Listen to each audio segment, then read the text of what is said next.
Olá, querido irmão, querida irmã, bem-vindos para mais um dos nossos vídeos de estudos sobre teologia. E nós vamos dar continuidade ao estudo da antropologia teológica que já comentamos brevemente de forma introdutória. E agora vamos falar especificamente sobre a parte chamada do tratado sobre a criação, a protologia. Nós temos no livro do Gênesis que Deus é criador de todas as coisas. Apesar de todos os relatos simbólicos de uma linguagem expressa de forma simbólica, o relato da criação, os dois relatos da criação que nós temos nas Sagradas Escrituras, do livro do Gênesis, quer dizer um único propósito, um único objetivo, uma única coisa. Qual é?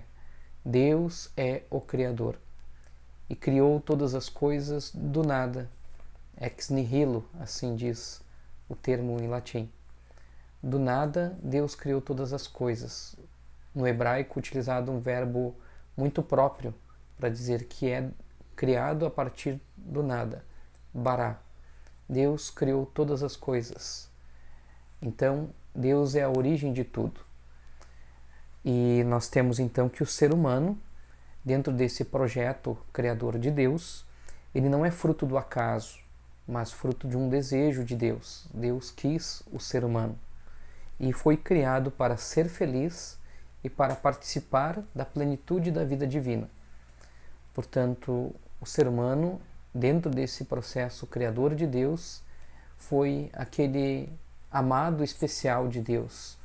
Dentre todas as coisas criadas, Deus viu que era bom, e quando cria o ser humano, no livro do Gênesis diz: e Deus viu que era muito bom.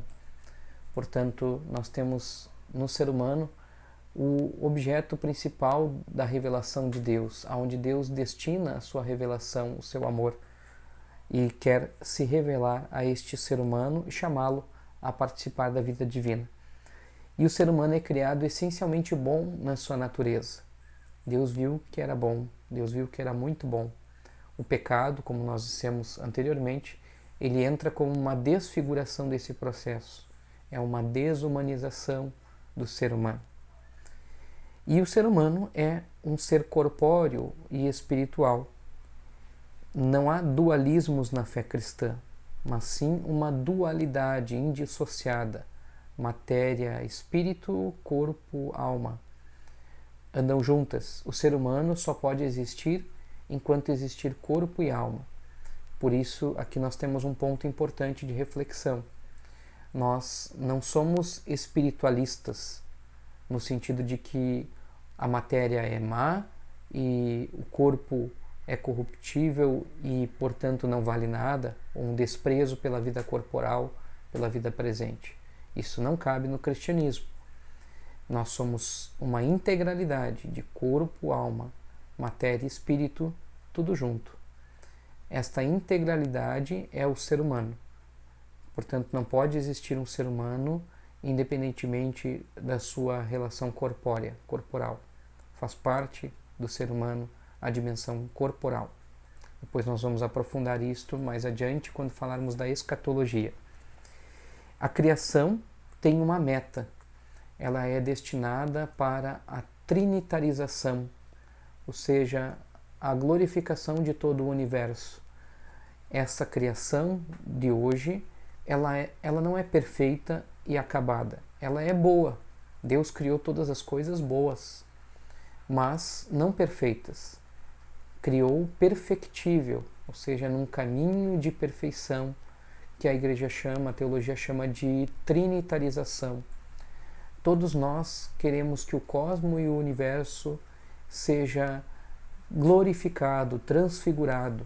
Isso que nós aguardamos na parousia, na segunda vinda de Cristo. Também nas cartas de São Paulo nós podemos ver isto, especialmente os hinos cosmológicos. Nós encontramos na carta aos Colossenses, fala que ele é criador de todas as coisas, do visível e do invisível. Por ele, para ele, todas as coisas existem e foram feitas, e ele é o fim de toda a criação. Para ele se dirigem todas as coisas. Portanto, para o seio de Deus se dirige toda a história do universo. A toda a criação, portanto, está nesta meta da trinitarização, da glorificação.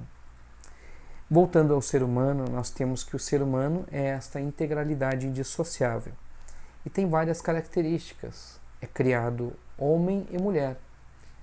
Portanto, nessas características específicas do ser homem, do ser mulher, está presente também um traço divino da própria afetividade, da sexualidade, manifesta o amor e a complementariedade, destinados para a comunhão.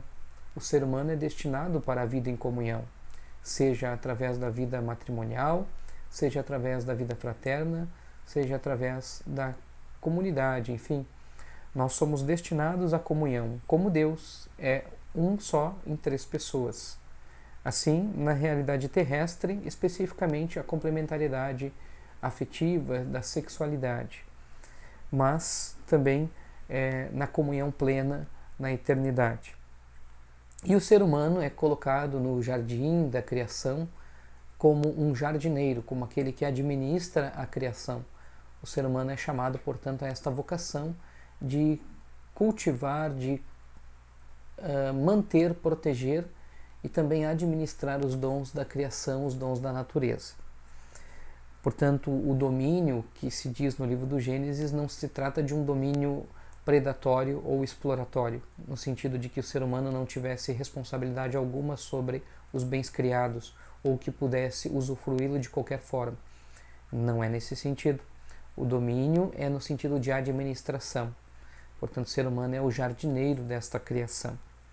E o ser humano, criado à imagem e semelhança de Deus, imago Dei, chamado, portanto, a tornar-se imagem de Cristo, como nós vimos anteriormente, em Jesus, que é a chave de leitura de toda a antropologia teológica. Ele é o nosso modelo de como ser humano. Então, somos todos chamados a nos tornarmos parecidos com Cristo, ter os mesmos sentimentos de Cristo, como diz a carta aos Filipenses. Portanto, não existe ser humano também sem seu corpo. E nós aguardamos, como dizemos no creio na ressurreição da carne.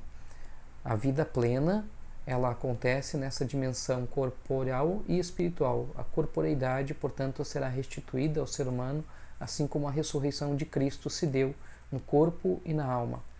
Nós somos chamados também um dia a participar dessa plenitude de vida.